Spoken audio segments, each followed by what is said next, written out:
Monier, this is the Global Digest think tank. How many years you've been in the army? Sure. Well, I left the service back in 2016. I was part of Department of Defense as a veteran and as a contractor, a DoD contractor, working in support of United States AFRICOM, is the command in charge of U.S. operation on the continent of Africa. And prior to that, I was up in part of CENTCOM, as you're familiar, in charge of Middle East operations. So in my career in the military, it kind of served a little bit both on the Middle East side from early 2000 to 2008. And around late 2008, I shifted from the Middle East to start focusing more on an African continent as part of U.S. AFRICOM and Special Operation Command, SOCAF, focusing on Northwest Africa and the Sahel region. Until 2016, that's when I kind of left the service or the official capacity to stand up my own private firm as a consultant, and also as a logistic provider for U.S. AFRICOM operations in West Africa. I see. So my focus is mainly, like I said, and my companies and mission is solely focused on Northwest Africa and the Sahel region. Both. It's a combination of both, more on the military side, expertise, secure expertise. But hey, you can't do business in my area, in my region, without having a minimum knowledge about security situation, geopolitics, as that impact directly your whatever type of business activities that you intend to execute in the region. You have to be up to date and stay up to date about the security evolution in the region, the geopolitics. Those are variables that any business entity need to stay on top of before venturing and investing in Africa as a continent. Right, right. Is this Yeah. Africa is big continent? Do you see any near future Africa will be global attention in terms of economy? But I don't know, is there any African will be significant or it will be remain the same? I'm not sure. African, I'm not Well, estimating. Africa, the foreseeable future of the continent of Africa from an economic perspective and from a continent and region. I mean, everybody can agree, I mean, globally, that Africa is the future. That's why the situation is evolving on all the different sectors where an increase of interest by international major players to invest and to position or reposition themselves on the continent. It doesn't matter if it's on the west side or on the east side. Everybody's racing. If it's not for political influence, it's for access to minerals and resources that the continent offers and have yet to be exploited. That's why, I mean, China has been positioned themselves for the last 20 years as a major partners in both East, West, and Central Africa. The U.S. government also, same with the European. I mean, everybody trying to include the Gulf states also in the last 10 years. I mean, we kind of notice a major shift in foreign policy of major Gulf states that they try to position themselves as a major strategic partners for different African countries. I think there's a lot of opportunities economically on the continent, which is kind of put it in eyeballs of a lot of superpowers. Everybody trying to get their piece of or their share of the pie. So, and with that said, I mean, there's also the insecurity issue, terrorism, armed group, all kind of type of concerns that actually drive the level and the speed of how fast can we push and lift up Africa's economy in the next 10, 20 years. Right. I mean, I've been also talking with many African expertise, and in terms of business, I mean, China is overwhelmingly influence and it's dominated in every sector, every investment, and every infrastructure in every African countries. China is very way much influence in Africa. I mean, US, Europe has also same financially economic capacity. It seems Africa is not hopeful in the future in the eyes of the West. To a point. I mean, the Chinese position on the continent of Africa has shifted and has changed in the last 20 years. I mean, I've been in the region. Besides being originally from Morocco, I've been in the region on official capacity since 2008. Like I said earlier, it's almost 18 years.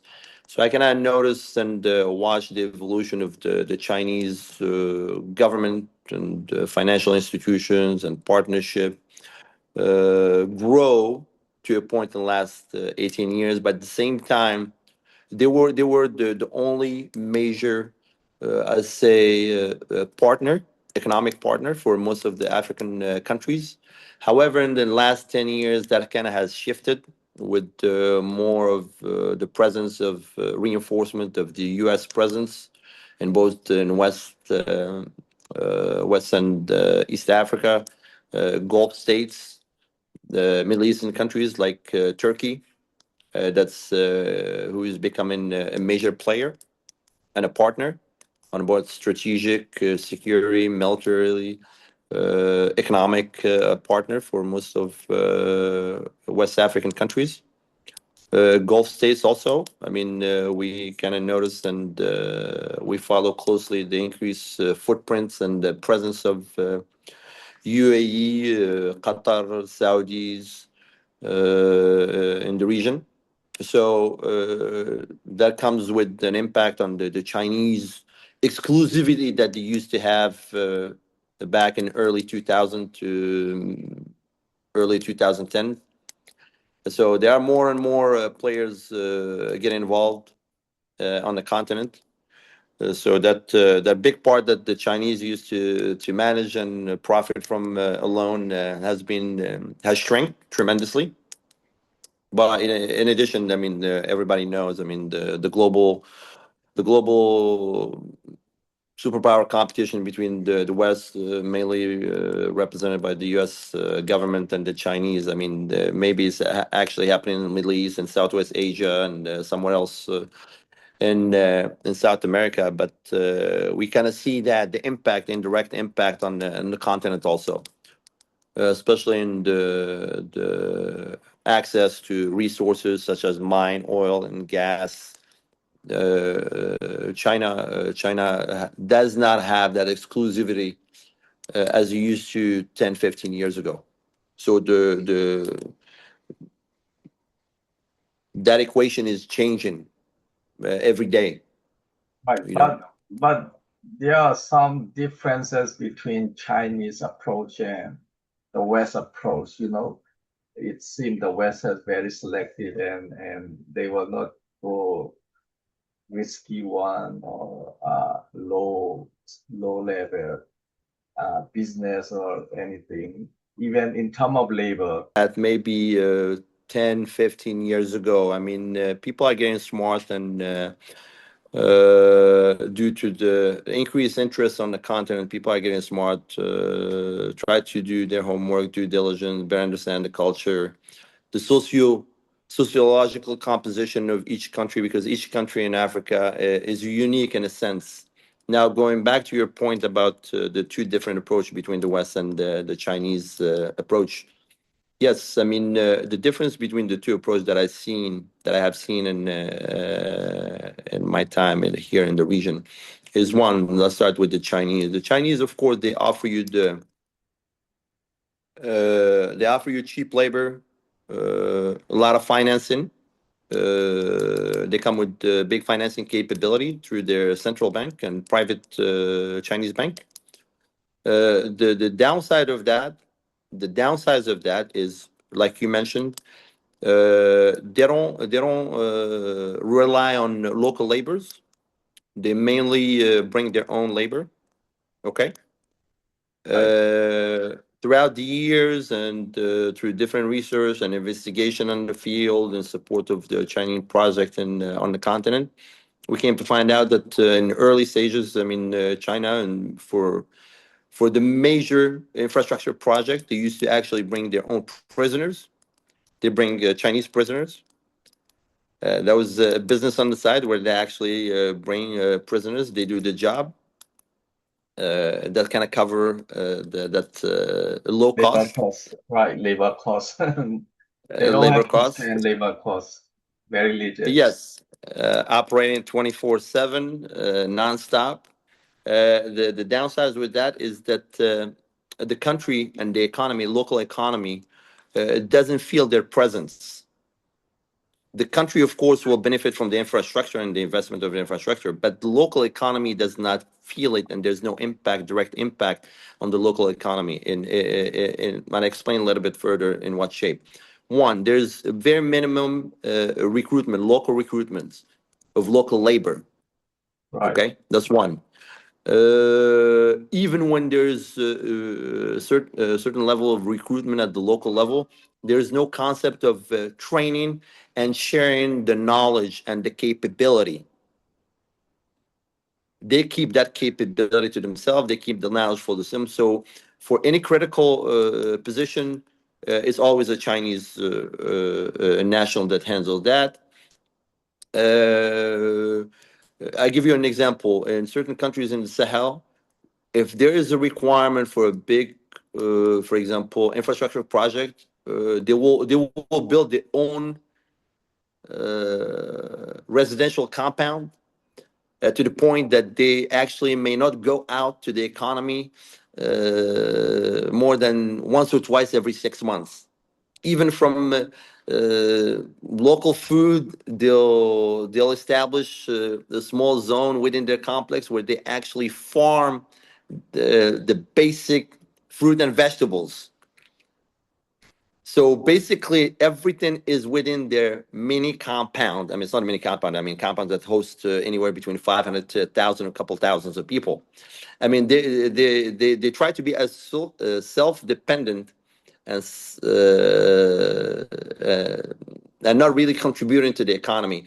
In the early stage of their presence and their investment, that didn't represent any kind of issue with local economies and local population in Africa, but with days and weeks and months of long-standing presence, people start getting tired of it because, like, okay, that's great. I mean, they are here. They're supposed to be bringing and improving the economy, but they're not feeling that direct impact. You know what I mean? Right. So that's one of the issues, and the same thing when this is just from like we're talking construction projects. Now, when they tap in, for example, when they actually try to capitalize on access to mining site, oil exploitation, gas exploitation, their operational standards vis-a-vis the impact of the project on local communities, on the ground, on the soil, is just never get taken care and consideration. Right. You know, and that created a lot of frustration within the local community, local population within West or North Africa in general. The approach to the West from the West side, either European or American, is different. It's totally day and night. From experience, that see they concentrate their effort about improving the economy and making sure that the impact trickle down all the way to the regular citizen. You know what I mean? So if there is a project, or let's say $100 million for building infrastructure and everything similar, they'll make sure that the funding is distributed to the proper organization that will handle the project. They'll get involved in the contracting process, which is critical. So to make sure there's some kind of level of transparency, that you can never reach 100% transparency when it comes into contracting and execution. But at least you ensure that there's some kind of a balance and make sure that everybody's benefiting from that economic opportunities. Which is something that, from the Chinese perspective, they deal with the government officials and everybody get their commission, and hey, Right. that's it. Which So, is which is different. Definitely, Chinese approaches benefit for top level African government, top level and top leader. No question, they all are benefit through Chinese business. Since top level African government is willing to engage and they are satisfied with Chinese company, Chinese business. Mm-hmm. Unless if you change those dictatorship authoritarian system, I don't think that will benefit to the local and poor people and general population. There's some validity to your argument, and the way I look at it, me personally, I mean, it's a marathon, and it's a territorial battle globally, not only just on the continent, but in the continent. Like I said, we notice a major reduction of Chinese footprint. They are not the only player anymore as they used to be, like I said, in early 2000s or early 2010, where they were the only main economic and strategic partner for African government. That has changed tremendously due to different variables, geopolitical situation globally, the refocus of the U.S. and the European interests on the continent. So that's changing. And more and more, what we notice is that more and more African government and officials are being more mindful of the West and European position vis-a-vis China when it comes into the strategic choices of their long-term partnership. They don't want to lose the Chinese partnership, but at the same time, they don't want to upset their Western partners. You know what I mean? In the past 10, 20 years, I mean, either you go, most of the African government, they had only two options. Either they go with the Chinese partnership, or they go their totally 100% Western ally. Now, the more and more the new practice that we notice both in West and East Africa, that they're getting smarter. They understand the geopolitics, not consequences, but impact that they may have on their own respective countries. So therefore, they try to manage and find certain level of balance between a partnership with the Chinese and partnership with the EU and the West. And that's something that we see evolving year after year with the major African economic players on the continent. It's not like 20 years ago that now we're going to go fully with Chinese partnership. No, now they can have a partnership at certain levels and certain sectors with China. At the same time, they're good partners with the West or the EU or the Gulf state. So that's something that didn't used to be the case back into the early 2000s, you know. So it's a new phenomenon, worth to watch and worth to see how it evolves.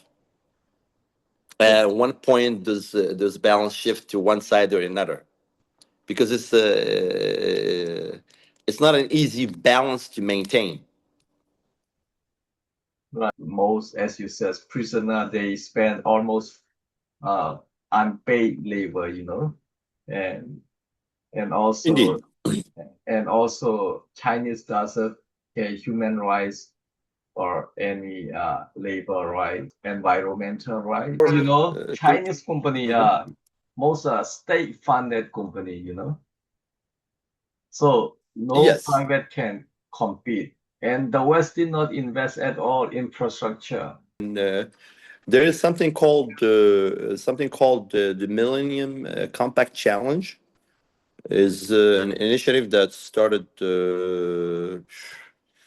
back, I think, during the Bush administration, and it's focused mainly on investing in infrastructure, improving the infrastructure capabilities on the continent.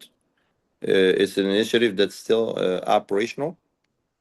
It's similar to what the Chinese state or private companies actually are doing on the continent. Of course, with different approach, different type of financial packages. A little bit more bureaucracy. But the advantage of that initiative is called the MCC, the Millennium Compact Challenge, and it's well present throughout West and East Africa. Like I said, they focus solely on infrastructure and renewable energy also. That's a new addition that they added to their package, where they actually certain compact packages can vary between anywhere between 200, 500 million. The equity, the Chinese equity on the continent has shrinked because the same concept that the Chinese used in the early stages of their implementation on the continent as a sole exclusive reliable economic strategic partner with most of the African countries. There are other countries that actually copied that model. We'll take, for example, Turkey. Turkey is a very competitive partner, economic, security, a strategic partner for quite a few African countries now. And basically, what they have, their approach was similar, exactly copy and paste the Chinese model. Most of their initiative, their partnership, their investment is 100% backed by the Turkish government, by the Turkish financial institutions, okay, which give them that edge over competition because they have the financial backbone of the major Turkish financial institution. Therefore, their presence has expanded tremendously throughout the continent. The same approach has been applied by different Gulf states, where they come in with the major backbone support from their financial institutions, especially in the field of natural resources, energy resources. So it's not just China, US. There are plenty of players now. The field is overpopulated when it comes into the different strategic partners from whom African government may choose from. So Which you want to say nowadays African government has a lot of option compared of to course, 10 of years, course, because of 10 years course. ago they don't have any choice, no other competitor, only China is available. But now there It are was it was more China. choices.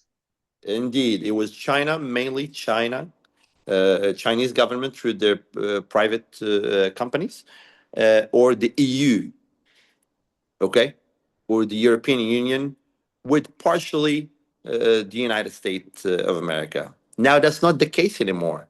You have the Chinese, you have the Europeans, they have the Americans, you have the Canadians, you have the Turks, you have the Egyptians. It depends which side of Africa are we talking.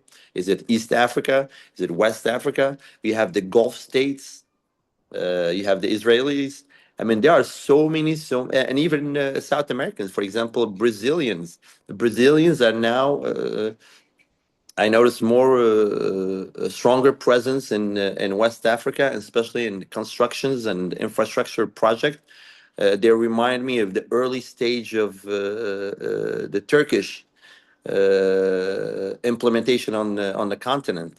You know what I mean? You have the Moroccan government also. So there is a lot of stakeholders that allow the African government and African officials to actually sit back, and that's what I was saying. Sit back and assess how they can tap into all these different new potential partnership, strategic partnership in different sectors. It doesn't matter if it's agriculture, infrastructure, finance, fintech, development of oil, natural resources.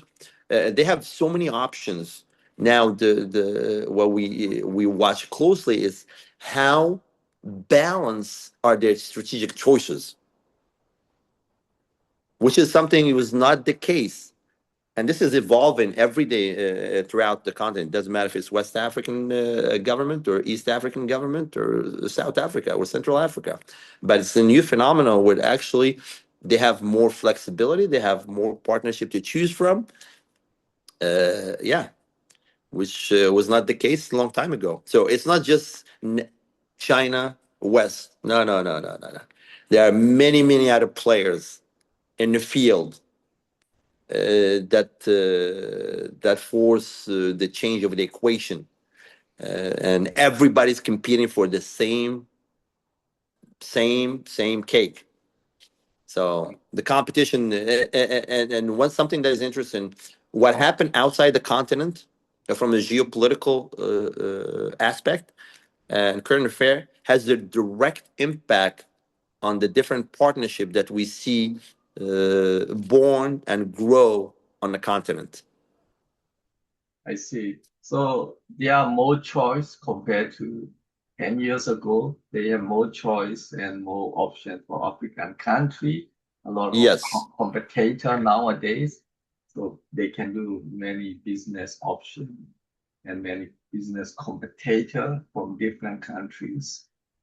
indeed. But the difference may be still the size and the volume of business, you know. I'll go back to the reality on the ground, and for the last 15, 18 years. And I mentioned, so if we're talking about construction project, infrastructure project, like I mentioned earlier, maybe 10 years, 15 years ago, it was mainly the Chinese companies, private companies that actually, with the backing of the Exim Bank, for example, the Chinese-backed bank, that had the total monopoly of this major project on the continent. That has changed. Now, major infrastructure in most of it doesn't matter if you're the West or East Africa, have seen the intervention of the Turkish construction companies, Moroccan construction companies, Brazilian construction companies. Okay, and when I talk major construction, I'm talking about new airports, new roads, national roads, dams, new hotels. So that kind of level uh, is no longer belonging to Chinese construction companies anymore. There are more players, okay, and very competitive when it comes into pricing and quality. Okay, so when we're talking about the new airport, that's a major strategic investment for any kind of government on the continent. But in the last, I would say easily the last 5 to 8 years, we noticed a major shift in choices by African governments that they award Turkish companies this type of level of infrastructure projects. Same thing applies to the Moroccan companies. Moroccan companies that reposition themselves like the go-to companies when it comes into infrastructure.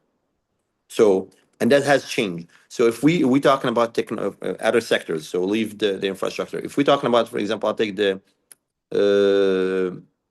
new technologies, agriculture, and all the technology that goes with the agriculture in support of agriculture investment, agriculture innovation.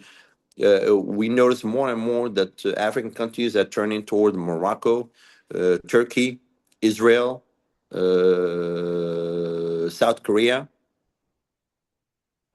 Okay, so like I said, there are new options, new possibilities, new partners that offer the same advice, technology, expertise that used to be only provided by the Chinese company. Okay, so when we talk, and let's take the textile. I'll use the textile. Basically, like Chinese market was like the number one source for textiles, ready, we'll call it ready made and all that. That's not the case anymore. And I'll take you back to the COVID era.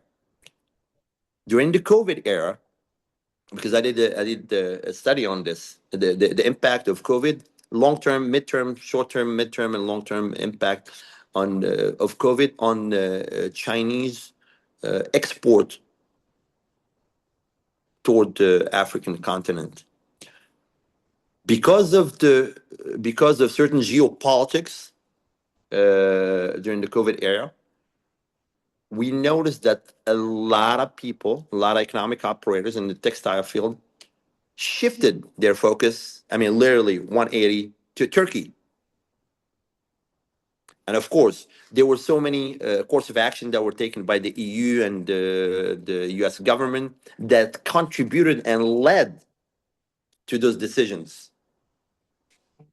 Okay, delays at the seaport, raise of customs for all product going and coming from China. It was a strategic policy change that were pushed from the West and the EU on the continent and to the African governments to actually reduce the reliance on the Chinese economy for the textile. So Turkey rose as the new source and the new exporter. And since COVID ended, Turkey has preserved and maintained that role. So now, most of African textile operator, they turn back and say, okay, well, what we can get in China, we can get it in Istanbul, better quality, shorter distance, fastest deployment when I mean export and import. So just to kind of show you the how the market has evolved. At least there is Indeed. a emerging competitor, we can say. It's an emerging competition. Like I mentioned earlier, it's a marathon. It's a marathon, and it's worth to watch how it evolve. Right. Your private company has any? No, we are a private company. We are a private company. We do a good portion of our business year to year in support of U.S. The military operations on the continent, especially in West and Northwest Africa. However, we do have different sectors and sister companies that actually focus on different. We have a company called Kasba Green as part of the group that actually solely focus on the agriculture sector in West Africa. We have another company called Attendance Mais that's actually focused only on tourism activities. Okay, because we learned throughout in early stages of our establishment that it was critical due to the changing geopolitics on the continent. It was critical to diversify our activities. So Flintlock Logistics main activity is to support logistic operations for the U.S. military and the region, and also NATO partners. We do support other NATO partners' activities in West and North Africa also, not only just U.S. Okay, I mean the U.S. government has plenty investment program like the one I mentioned earlier, which is commonly known as the Millennium Compact, Millennium Challenge Compact, is one of the critical U.S. government foreign policy I mean, investment on the it's continent. directly related with private business company, like for your Yes, company. it's mainly for private companies. Okay, so basically, if there's a requirement for a new infrastructure project, American companies get priorities, for example, over other foreign and international companies when it comes into the bidding process. Sometimes it's by choice. It depends if they're looking for that much exposure, if they're not looking for exposure. It depends of the project, depends of sensitivity of the project, it depends of who the partnership and which country they're partnering with for that project. So sometimes there's good visibility. Sometimes they don't put time and effort to promote that project. So last time those are strategic decisions. I see. I know U.S. Private companies such as Starlink, Elon Musk private company. I mean, they're well positioned within the African continent as the sole or one of the main provider for satellite connectivity. Okay, through the Starlink technology. Those are strategic bilateral decision. I know that there is similar cooperation in that field between Morocco, for example, and trilateral. It's not just bilateral, trilateral between Morocco and certain EU government and the United States, which resulted in the launch of, in the last 2-3 years, of 2 satellites for the Moroccan government. It's the command control of the satellite is for the Moroccan, 100% Moroccan, but there was a major contribution, technology and financing between Morocco, the EU countries, and the U.S. government. So again, just to show that kind of that strategic bilateral, trilateral cooperation does exist on the continent. Now, again, it goes back to the strategic alliances, strategic partnership that exists between the U.S. government, European, and certain countries on the continent, because those are major strategic investments. Right. And it's probably Morocco is one of strategist country that Europe and the U.S. government consider them selected strategist country, right? Of course. Those are strategic investment that pays off over 20, 30, 50 years, generational investment. It's not a given to every country on the continent. That's a normal. Right. I mean, the official version is only from Morocco, but I'm sure there's a partnership and joint access to the satellite. I mean, when it's needed. It goes both ways. I think so. It goes both ways. Right, because U.S. they also need. That's why they're willing to do. Yeah, of course. I mean, you share technologies, you share the capabilities, so it goes both ways. When I need it, you help me, and when I need you, I'll help you. And those are what we, as you know, that's the advantage of key strategic partnership. I see. So Africa Command Center is based in Morocco, or where is based? U.S. Command Center. No, it's actually in Germany. It's in Germany. Why? The command. I mean, it should not be in Africa. Why it's based in Germany? It's far from Africa. I mean, at the early stages when we were trying to establish that on the continent, there was no host that was willing to accept to host the command in Africa. And that was again 20 years ago, 21 years ago, when the discussions started. And at the time, nobody felt that, hey, they want to be associated with such major command on their land or on the continent. You know, they looked at it as potentially a threat, or a potential source of trouble. Well, I mean, at least they're on the same clock. It's not like if it's back in the United States, then you have 6, 7, 8 hours, and operationally you can't do that. You just can't sustain that. I see. Timing, right? Timing is crucial. Timing is crucial. So I see. you can run your operations with the 6 or 7 or 8 hour difference. You know. And the Europe, being in Europe again is just like a couple hours away. It depends which side of Africa we're talking about. I mean, when it's an hour away, an hour and a half away from North Africa, 3, 4 hours from West Africa, you know. So proximity is important. I see. Now, people, I won't be surprised. Maybe down the road, they move that command. They move the command center of U.S. AFRICOM to the continent. That's always an evolving discussions.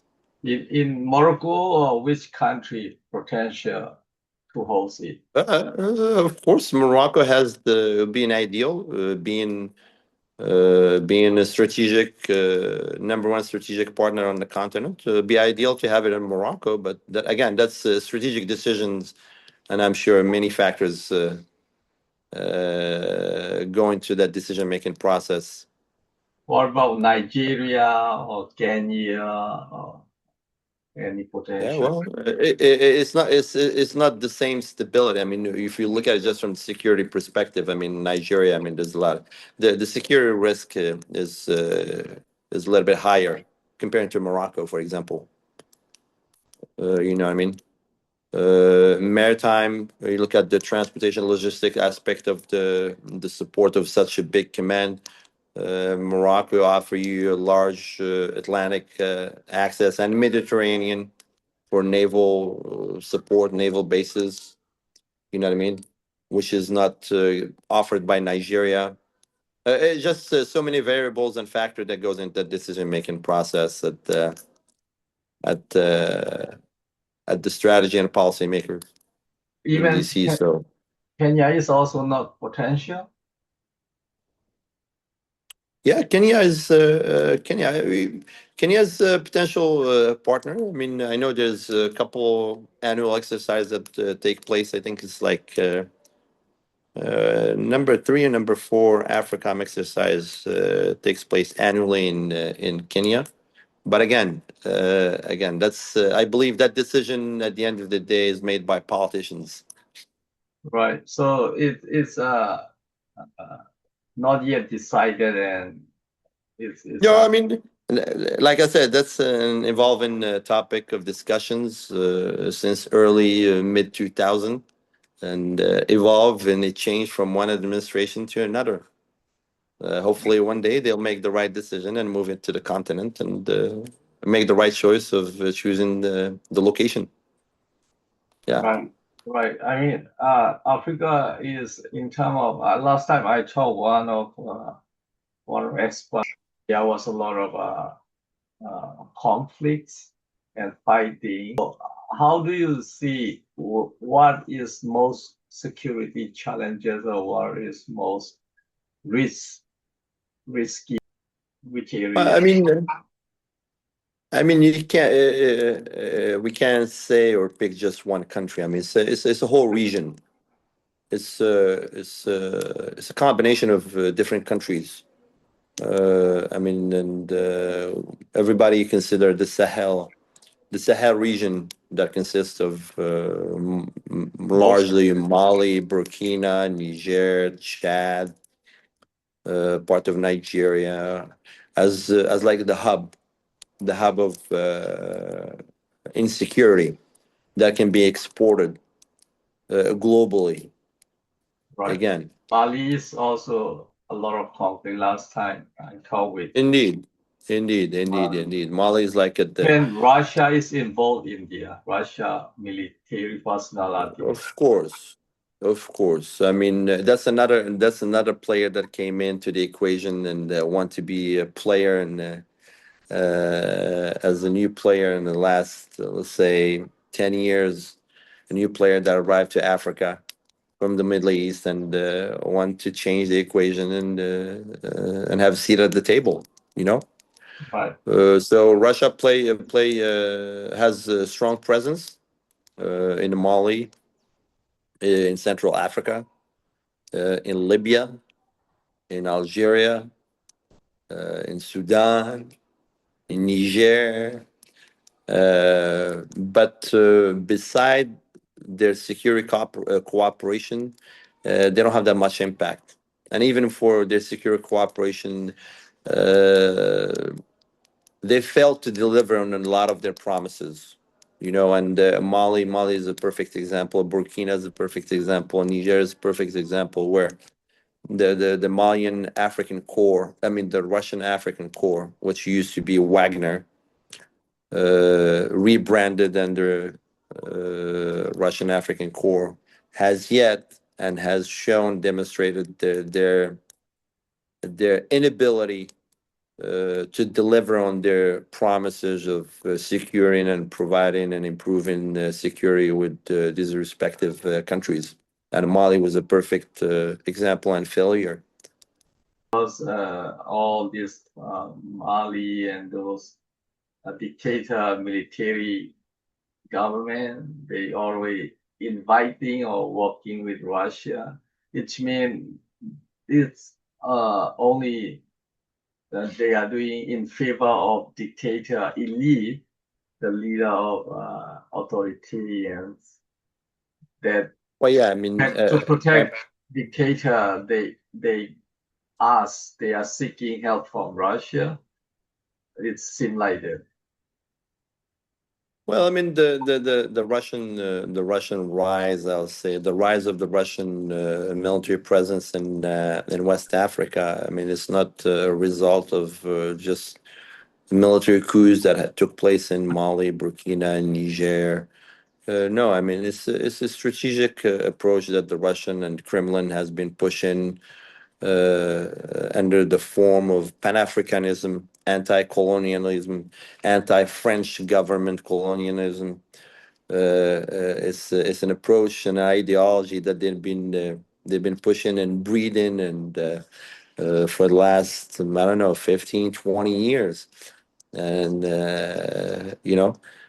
they spent a lot of money, and time and effort that they were able to actually uh, push that ideology throughout West Africa, especially the Francophone countries, which led to the retrieve of French government, private sector, and military security presence in the region. And that gap was the desired gap by the Kremlin to come and fulfill it. Coincident that military dictator authoritarian in Africa and Russia, even in Asia, always Russia support those dictator or authoritarian leader. So coincident or that is nature of Russia behavior. I don't. It really does not represent that much. They do have a strong presence. It's not as strong as it used to be when they just arrived in the early, I would say, 2014, 15, 16, with their initial arrival in Central Africa and Libya before expanding to West Africa, you know.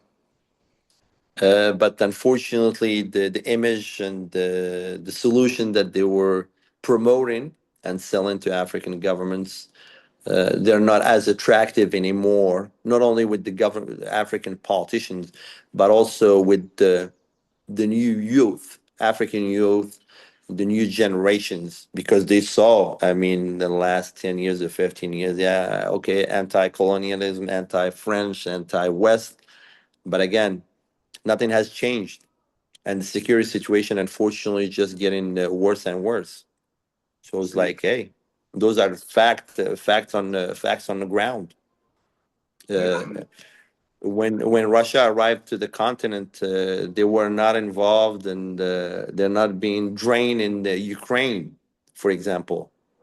They were not involved in different conflicts in outside the continent. The equation has changed. Therefore, the priorities uh, for the for the Russians has changed a little bit also in Africa. You know what I mean? See. So So Russia weakening in Africa, so at least disrupted security or peace in Africa a lot. it's a dangerous equation Right. or combination.